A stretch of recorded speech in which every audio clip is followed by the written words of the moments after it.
In a building such as this, the first priority is always to reduce demand.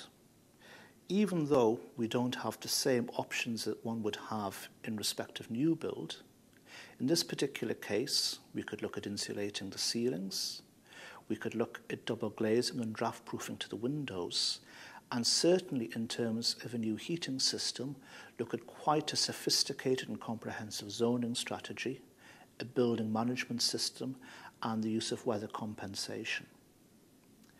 Even when we factored in these particular measures, then we were still looking at energy consumption of a peak load of 150 kilowatts, but about a 30% reduction in energy consumption over the year. At the same time, we did look, for instance, at strapping the walls, and we did look at doing more major fabric improvements. The key difficulty here is, first of all, the architectural merit of the steading, and especially the quality of some of the internal fixtures and fittings that would be lost through such a strategy. The second priority, after we've reduced demand as much as practicable, is looking at renewables for space heating. In looking at this, the following were discounted quite quickly. Although in a rural area and with a large amount of hinterland, hydroelectricity was discounted. There was a burn close by, there was a suitable head of water, but flow rates, especially in summer, would have been poor. In terms of capital cost, it was thought that the capital cost of installing such a system, whilst being incredibly effective in terms of the amount of power it would produce, had too high a capital cost. The option of a ground source heat pump was also explored.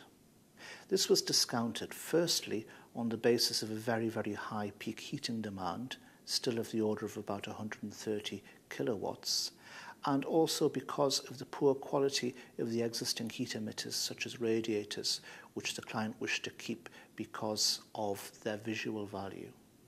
When one looks at ground source heat pumps, they tend to work most efficiently when the output temperature is rather low compared to what one normally expects with radiators. So in this particular case, to run the heat pump at a higher output temperature to service the radiators would mean that the efficiency of the heat pump would lessen, and so the viability of the system would be lessened. The final system proposed, which was explored in some depth, was a biomass installation. Biomass in this particular case involves burning wood or wood products. The advantage of this being the fact that it's carbon neutral. The amount of carbon dioxide that's emitted when wood or the wood products are burnt is about the same as the amount of carbon dioxide that the trees in the plants would have absorbed in the first place. The advantages of such a system would have been that the high heating loads that we were looking at, with quite an imperfect level of refurbishment in terms of wall insulation, would have been catered for.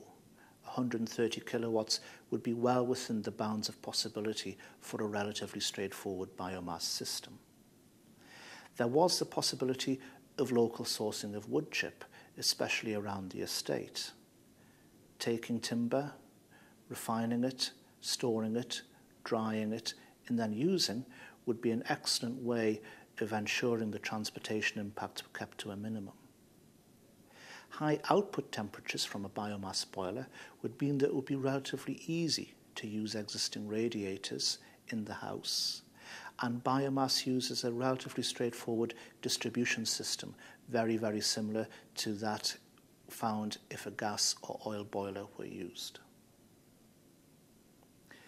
In terms of the installation itself, you would be looking at something of the order of 20 to 30 square meters for the installation itself.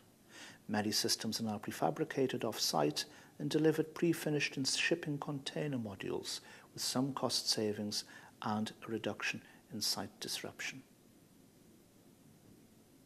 A key issue for this building was the question of occupancy patterns. As we've already said, there's a great degree of unpredictability as to occupancy both over the winter and summer period.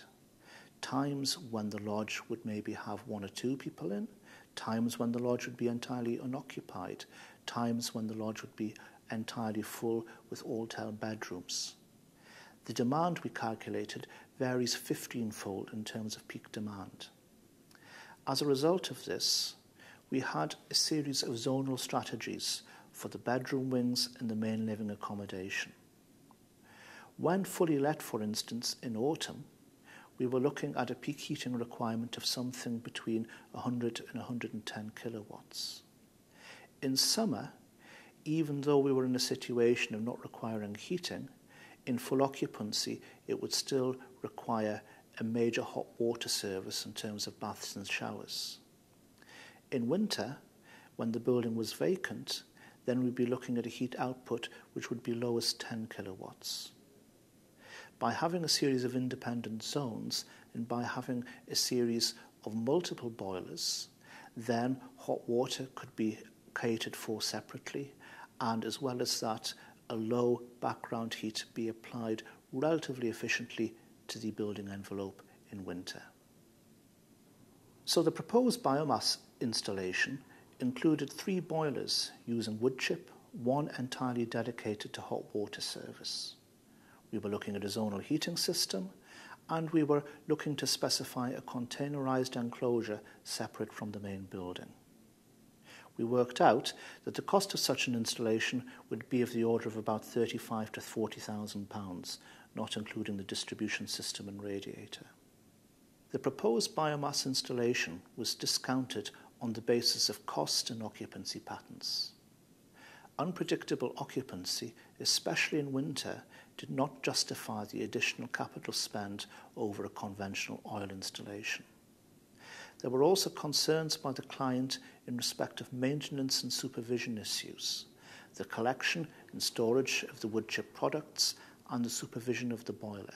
In this particular case, if the lodge had had a different occupancy pattern with much more occupancy over the summer and winter months, in addition to having more maintenance staff, then the economics of this installation would have been quite different and the biomass solution would have gone ahead.